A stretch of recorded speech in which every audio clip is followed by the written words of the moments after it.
Satu mangkuk soto bisa menghangatkan tubuh, mengusir gigil, dan memulihkan hari yang panjang. Tapi bagaimana kalau setiap sedapnya kuah harus dibayar oleh sesuatu yang tak terlihat?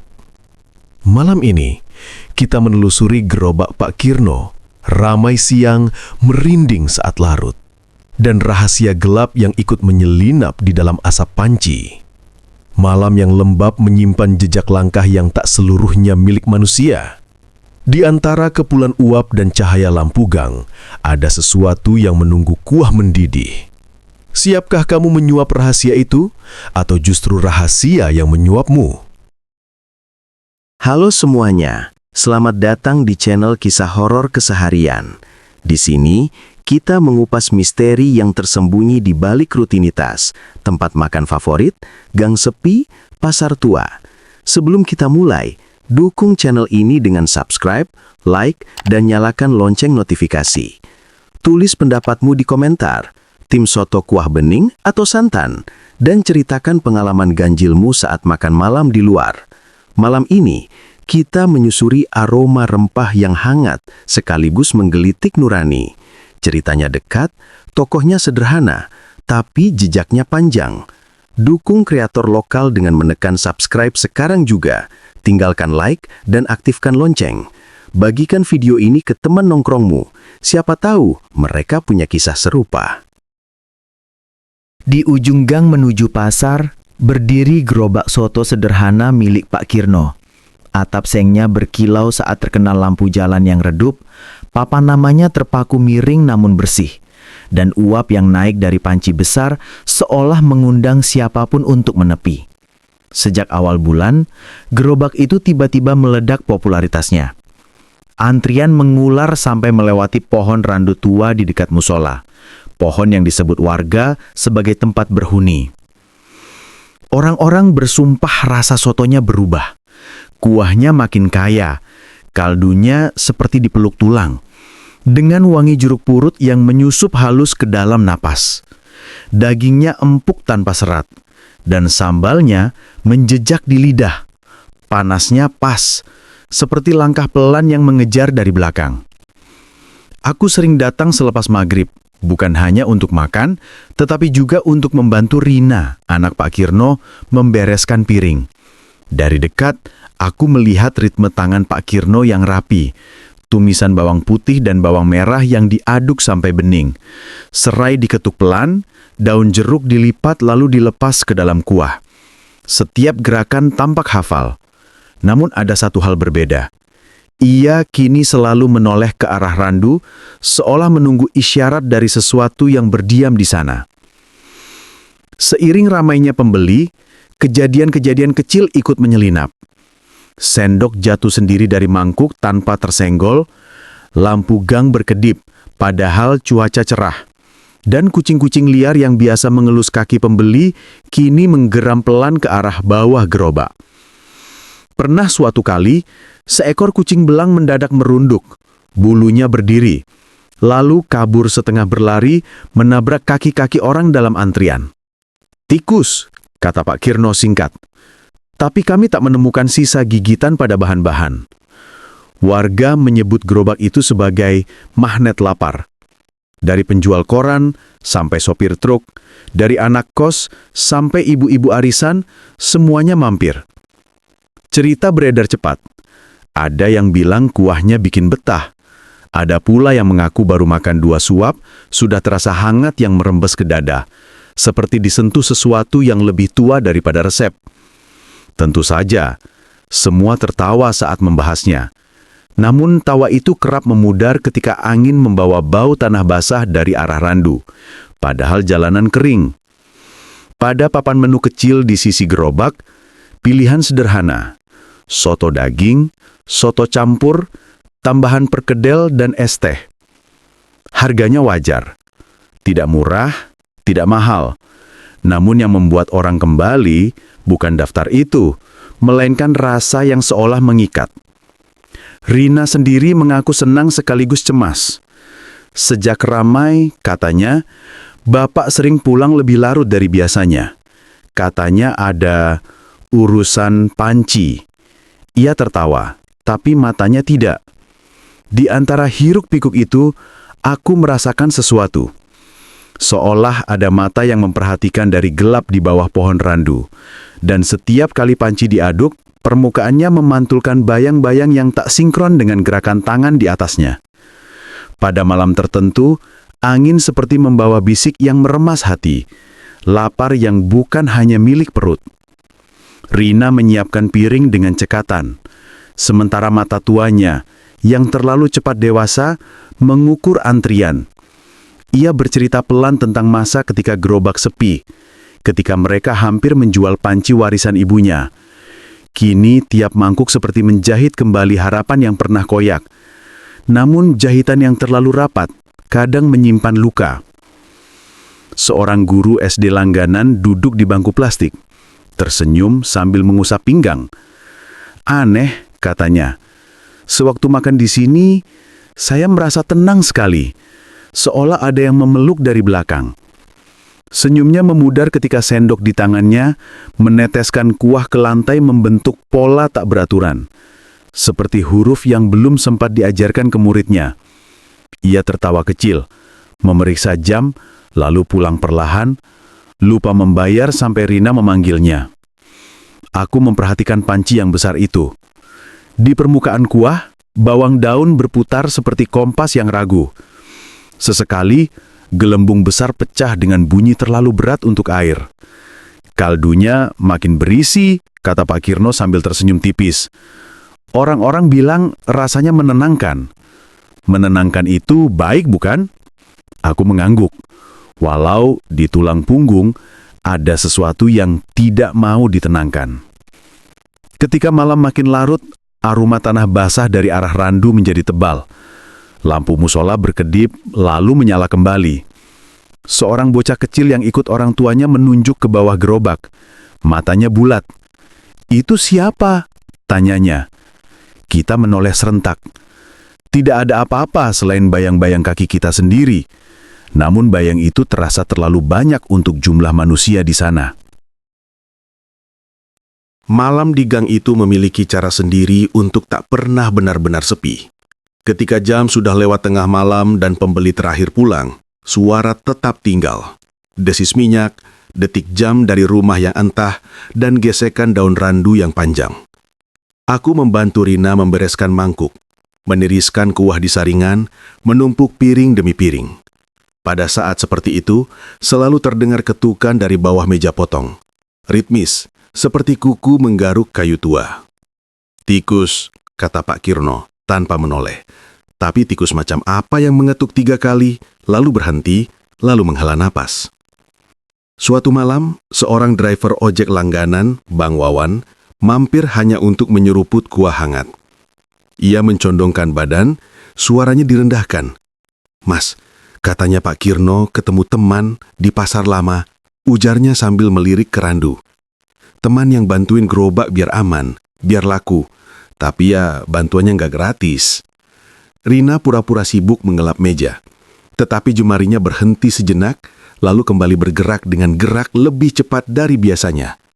Aku menahan tawa, separuh gugup. Cerita semacam itu selalu ada di kampung. Gosip yang menempel pada ridak lampu jalan. Tapi malam itu, udara mendadak berubah seperti ditarik dari paru-paru. Dingin yang datang bukan dari angin, melainkan dari arah tanah. Dari sela-sela roda gerobak, aku menangkap sesuatu. Bayang besar yang melintas sekejap.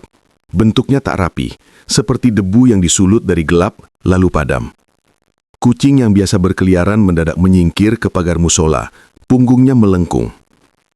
Ketika kami siap menutup gerobak, lampu gang berkedip 3 kali. Dari kejauhan, suara motor memudar. Rina berbisik, "Mas, kamu merinding juga?" Aku mengangguk. Kami tertawa kecil untuk menipu rasa tak nyaman. Tetapi tawa itu patah oleh bunyi sendok yang bergerak sendiri di dalam gelas berisi teh sisa. Sendok itu berputar pelan, berhenti, lalu mengetuk dinding gelas. 1, 2, 3, seirama dengan ketukan di bawah meja potong. Pak Kirno menatap kami. "Pulang dulu," katanya lembut. "Biar Bapak bereskan." Aku berjalan pulang melewati randu. Di bawahnya, Tanah lebih gelap, seolah menyimpan air meski hari itu tidak hujan. Daun-daun menggantung rendah seperti tirai. Ada bisik yang tidak memakai kata-kata, namun meninggalkan jejak di kulit, merasa diperhatikan. Saat menoleh, aku melihat sesuatu menempel pada batang randu. Bekas cakar memanjang mengarah ke bawah, seperti tangan raksasa yang pernah bertumpu. Rina kadang menyetel radio kecil untuk memecah senyap. Tetapi gelombangnya sering hilang tepat saat ketukan itu datang. Seperti ada tangan yang mengaduk udara. Kalau benar tikus, kenapa selalu 3 ketukan? Gumamku. Rina mengangkat bahu. Bang Wawan menyulut rokok yang basah. Gagal menyala 2 kali. Pasar lama itu aneh, ceritanya. Beberapa kios masih berdiri, tapi lantainya seperti diangkat dan ditaruh kembali. Pernah ada pedagang yang sakit tanpa sebab, sembuh setelah pulang kampung. Mereka bilang ada yang menjaga jalur itu. Setelah ia pergi, kami melanjutkan beres-beres. Gelas-gelas ditumpuk, mangkuk dibalikan agar kering sempurna. Di saat itulah sendok di gelas teh mulai berputar perlahan tanpa disentuh siapapun. Rina merapat ke sampingku. Aroma anyir lewat. Tipis, lalu lenyap. "Mas, jangan panik," katanya. Tetapi suaranya sendiri gemetar. Aku menunduk ke kolong gerobak. Gelap pekat, hanya pantulan cahaya lampu gang di rel besi. Ada bekas goresan baru di kayu, 3 garis searah, dalam, masih meninggalkan bubuk halus. Aku mundur, menelan ludah. Di kejauhan, seekor anjing melolong sekali, lalu diam seperti mulutnya ditutup. Pak Kirno menyalakan kompor kecil untuk memanaskan sisa kuah bagi Kani. Api hidup cepat, lebih cepat dari biasanya, seolah ada yang meniupnya dari bawah. "Pulang," katanya. "Biar Bapak..." Kalimatnya tidak selesai. Dari arah randu, daun yang basah menetes bukan ke tanah, melainkan terdengar seperti mengenai sesuatu yang lembut dan berbulu. Rina memelototkan mata. Kami tidak bertanya apa-apa. Malam itu, kami pulang tanpa menoleh. Esoknya, Rina bercerita tanpa menatapku. Katanya, pada malam hujan deras beberapa minggu lalu, gerobak hampir roboh. Roda kecilnya tersangkut di patahan batu, dan papan talenan meluncur ke tanah. Pak Kirno panik, karena kuah tinggal separuh, sementara pelanggan masih berdatangan. Dalam putus asa, ia berteduh di bawah randu, memeluk badan gerobak sambil menunggu hujan reda. Saat itulah, muncul sosok tinggi, bahunya lebar, berbulu gelap, dengan mata merah samar menyala di sela tirai hujan. Suara beratnya menawar penjagaan. "Selama panci tak pernah benar-benar padam," katanya. "Rejeki akan deras. Aku jaga dari iri mata manusia," lanjutnya. "Sebagai gantinya, kubawa pulang penuh rasa, kenyang tanpa syukur, langkah tanpa arah." Pak Kirno mengira itu hanyalah mimpi, sugesti dari lelah dan gelap. Namun sejak malam itu, apinya seolah tak pernah gagal menyala. Bara yang disisakan siang hari selalu ada, sekecil bintik, memudahkan nyala saat sore tiba. Pembeli mengalir tanpa putus, bahkan orang yang tadinya tak suka soto, ikut memuji. Rina, yang memperhatikan perubahan kecil, mulai menyadari pola yang lain. Orang-orang pulang dengan mata lebih kosong, seperti menatap sesuatu yang jauh. Keesokan harinya, mereka kembali lagi, seolah jalan kaki mereka disetel untuk mendekati gerobak tanpa pikir panjang. Beberapa pelanggan bercerita tentang mimpi. Seorang karyawan minimarket mengaku melihat makhluk besar duduk di atas gerobak, tertawa dengan suara parau yang beriak seperti air mendidih. Seorang ibu muda bangun dengan baju berbau anyir, padahal malam itu ia hanya makan sebentar. Seorang anak kecil menggambar di buku tulisnya sosok hitam di samping pohon dengan mata merah 2 titik besar. Mereka tertawa saat menceritakan, memberi bumbu dramatis, tetapi tawa itu cepat reda ketika angin dari arah randu menurunkan suhu tanpa alasan. Rina dengan berani menegur ayahnya. "Pak, kalaupun ini cuma sugesti, kita harus hati-hati." Pak Kirno terdiam lama, lalu berkata, "Bapak cuma ingin gerobak aman, rejeki lancar, tidak lebih." Namun di malam-malam tertentu, saat panci hampir kosong dan uap tipis, aku mendengar ia berbisik ke arah Randu. "Sudah kubayar. Ini cukup." Dan dari gelap, sesuatu yang berat seperti menggeser nafasnya sendiri menghala puas. Rina mengaku mendengar tawaran itu dari cerita ayahnya sendiri, meski sang ayah selalu menambahkan, "Mungkin bapak ngantuk." Namun jejak perjanjiannya muncul di hal-hal kecil. Dupa yang tiba-tiba ada di laci, garam yang diletakkan di sudut gerobak, air bunga yang dibuang ke selokan saat subuh. "Kenapa harus penukar rasa?" tanyaku. Rina mengangkat bahu, matanya menatap pola retak di mangkuk. Katanya, rasa yang terlalu enak bisa membuat orang lupa arah pulang, lupa mengucap terima kasih. Dan lupa itu menetes perlahan jadi bekal bagi sesuatu yang lapar, namun tidak makan nasi. Sejak itu, aku memperhatikan pelanggan. Ada yang duduk terlalu lama setelah mangkuk kosong, menatap uap yang sudah tidak ada. Ada yang memegang sendok seperti kompas rusak. Ada pula yang, saat berdiri, melangkah ke arah yang salah sebelum tersadar. Rina menandai nama-nama mereka di buku kecil, bukan untuk menagih, hanya untuk memastikan mereka esoknya baik-baik saja. Kadang, tepat sebelum tutup, dari balik randu terdengar bunyi berat seperti makhluk besar menggaruk tanah mencari posisi duduk. Di saat-saat itu, Pak Kirno membujuk panci agar tetap hangat, menambah kayu bakar, padahal kuah hampir habis. "Biar bara ada," katanya.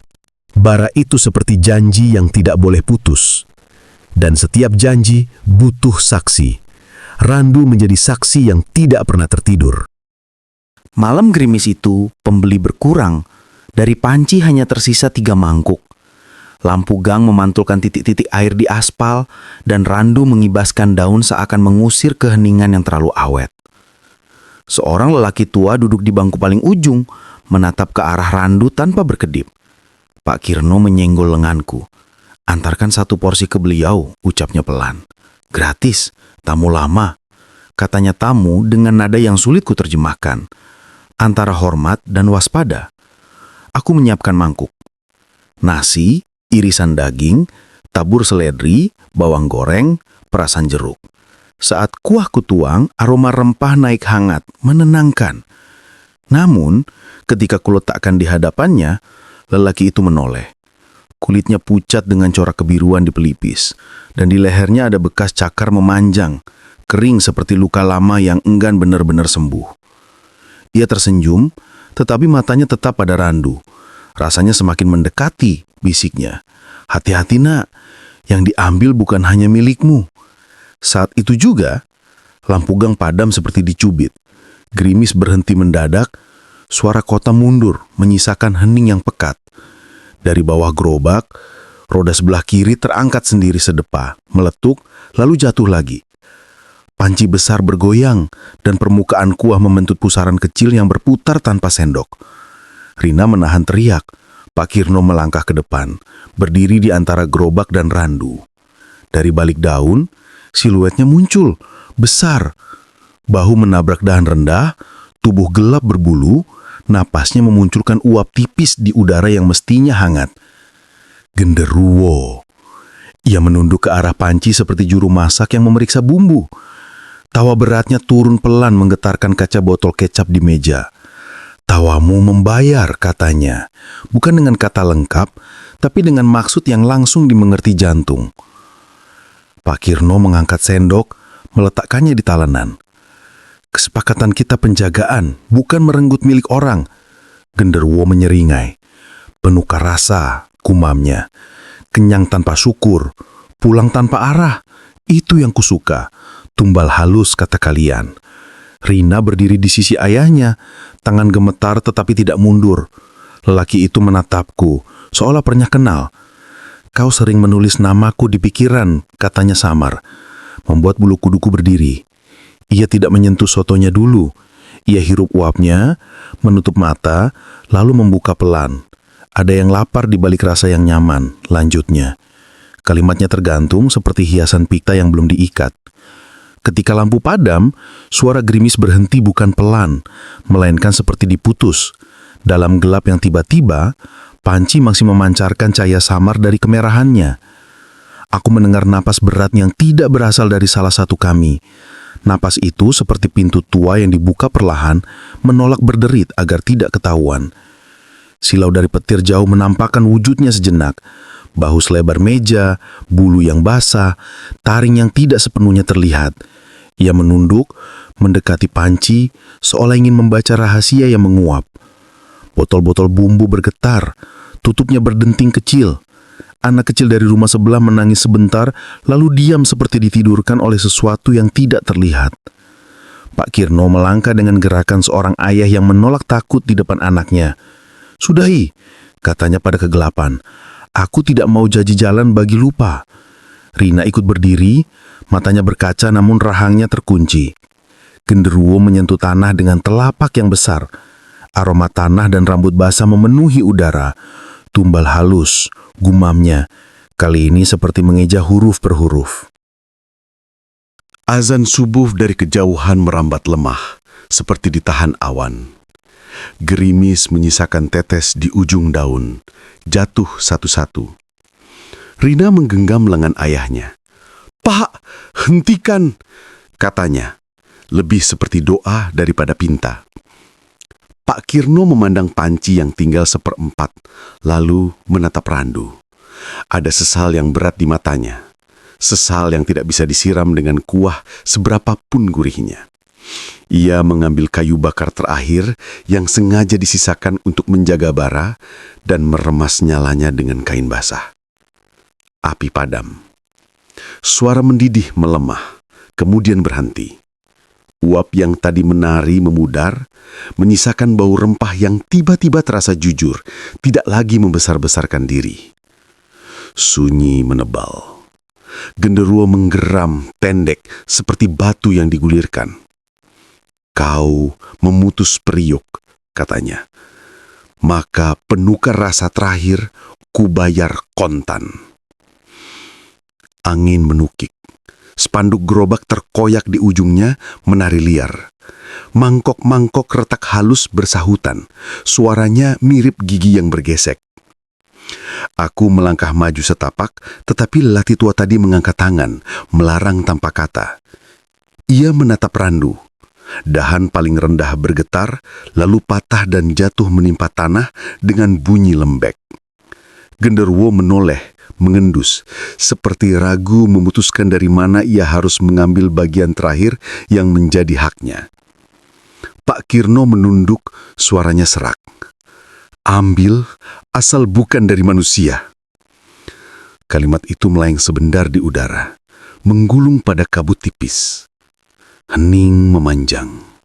Seekor burung malam menjerit, sayapnya mempercikkan air dari dedaunan. Genderuwo bergeming, lalu menghembus nafas panjang yang memadamkan sisa lilin di altar kecil gerobak. "Kau berani," desisnya. Perlahan, sosoknya memudar ke dalam kabut fajar, meninggalkan bau tanah basah bercampur anyir yang nyaris tak terbaca. Rina memeluk ayahnya erat. Di kertas kecil, Pak Kirno menulis dengan tangan gemetar. "Tutup sementara." Pagi menjalar. Orang-orang lewat memandang gerobak itu seperti bekas mimpi. Sejak hari itu, soto Pak Kirno tak seramai dulu. Rasanya tetap enak, tetapi lebih bersahaja. Orang yang makan pulang dengan langkah ringan. Tidak ada lagi mimpi buruk. Tidak ada lagi rasa tersesat yang menempel di punggung. Randu kehilangan satu dahan, tetapi angin di gang terasa lebih ramah. Saat bara padam, ada ruang kosong yang mendadak terbuka. Suasana seperti menggantung di antara keputusan dan akibat. Aku merasa telingaku menangkap suara langkah-langkah yang mundur dari kami. Langkah yang berat, namun menjaga sopan jarak. Retakan halus di mangkuk membuat pola seperti peta. "Kita akan memulai dari awal lagi," kata Rina setengah kepada dirinya sendiri. "Kalau harus kembali menunggu pembeli, kita tunggu. Yang penting tidak ada lagi yang pulang dengan hati hilang." Pak Kirno mengangguk, bahunya merosot, tetapi matanya menatap pagi dengan tekad yang sederhana. Warga perlahan mengetahui perubahan itu. Ada yang kecewa karena rasa tidak sekuat kemarin, ada juga yang justru lega. Seorang bapak-bapak berkata, "Sotonya sekarang lebih ramah." Seorang ibu muda tertawa ringan, "Pulangnya tidak nyasar lagi." Dan bocah yang dulu menunjuk kolong gerobak, kini berlari-lari di sekitar Randu menendang daun kering tanpa ketakutan. Randu yang kehilangan satu dahan tetap berdiri. Pada bekas patah, getah mengering seperti bekas air mata yang memilih berhenti. Malam-malam berikutnya, ketukan di bawah meja potong tak terdengar lagi. Radio kecil Rina menemukan gelombangnya, mengalun lagu lama yang tiba-tiba terasa baru. Kisah ini mengingatkan kita bahwa rezeki terbaik datang dari niat yang bersih dan usaha yang jujur. Jalan pintas tampak menggoda, apalagi ketika hidup menekan. Namun yang diambil lewat cara gelap akan menuntut ganti, entah cepat, entah lambat. Jika suatu malam kamu menemukan rasa yang terasa terlalu sempurna, ingat, yang membuat makanan berharga bukan sekadar bumbu, tetapi doa, kejujuran, dan keberanian menolak tawaran yang menyesatkan. Terima kasih sudah menonton. Dukung channel ini dengan subscribe, like, share, dan tulis ceritamu di komentar. Sampai jumpa di video selanjutnya. Jangan mudah terpesona oleh jalan pintas yang menggandaikan hati. Rasa bisa menuntun, tapi nurani harus memegang kemudi. Jika suatu usaha terasa mulai menggerus syukur, itu saatnya menarik napas, mengevaluasi langkah, dan berani berhenti. Doakan yang baik bagi para pedagang kecil. Mereka berpeluh bukan hanya untuk rasa, tapi untuk menjaga martabat keluarganya. Terima kasih telah menyimak sampai akhir. Dukung terus dengan subscribe, like, share, dan tulis ceritamu. Sampai jumpa.